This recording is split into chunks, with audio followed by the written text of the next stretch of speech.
Hello everybody, welcome back to our YouTube channel. Today in this video I am talking about advanced micro devices stock.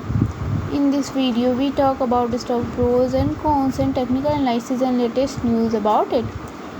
Stock is trading at 115.94 US dollar with 0.017% positive in a day. We can easily see stock was volatile for a day. The volume of stock was recently at all-time high. So the fundamental stock is much pretty better than other penny stock. Before buying and selling the stock, please consult your financial advisor. Today's video is done. Thanks for watching. Please subscribe my YouTube channel and like the video and also comment or related queries.